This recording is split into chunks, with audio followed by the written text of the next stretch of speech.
This week we're going to highlight planting progress and weather trends here in the U.S.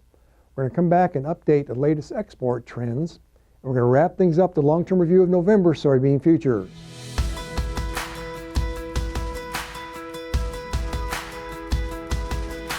Hi, this is Brian Basting with Advanced Trading. Let's talk about the soybean market. We've moved into the middle of April here, and this market remains historically volatile. We're going to focus this week on U.S. planting progress and weather.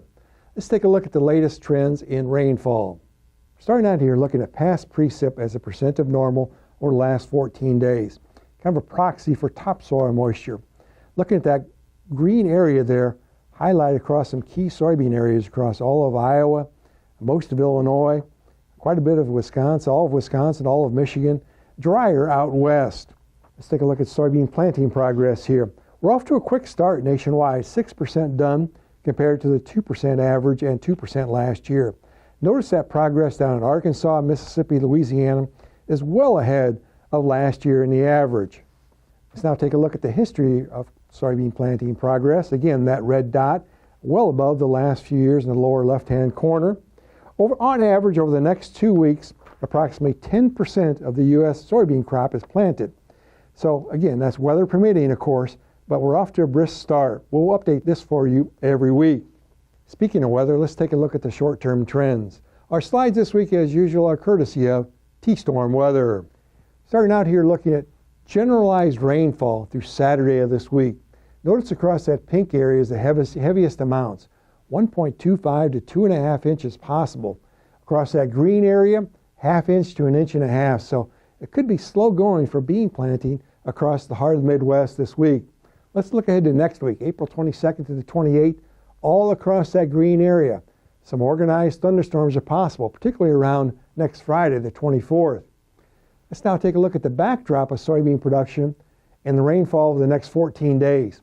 In between those blue lines, possibility of moderate to heavy rainfall.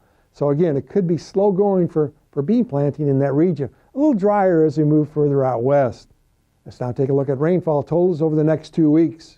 Highlighting here that we're looking at slightly wet to very wet across some of those areas in the Midwest, particularly northern Indiana, Michigan, northern Illinois.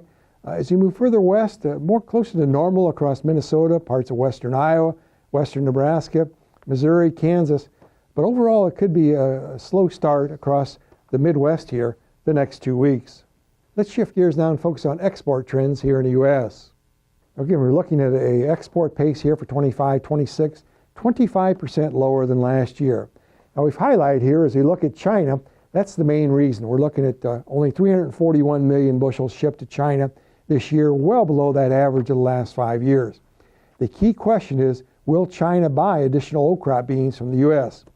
We'll see when the president meets with President Xi here in just a short period of time. Let's wrap things up this week looking at trends in November beans. November beans, as we tape here on Tuesday, are trading near $11.45 a bushel. Here's the key message. Look at that from mid-April all the way into harvest in October. The potential is certainly there for quite a bit of price volatility, both to the upside and to the downside.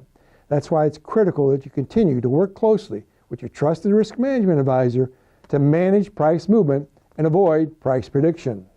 Now, if you'd like more information, please feel free to contact us at 309-664-2300. We'll put you in contact with our risk management consultants who'll be happy to visit with you at your convenience. And remember, we upload every Wednesday. Make sure to subscribe to our channel and never miss an update. Thanks a lot. Have a good week.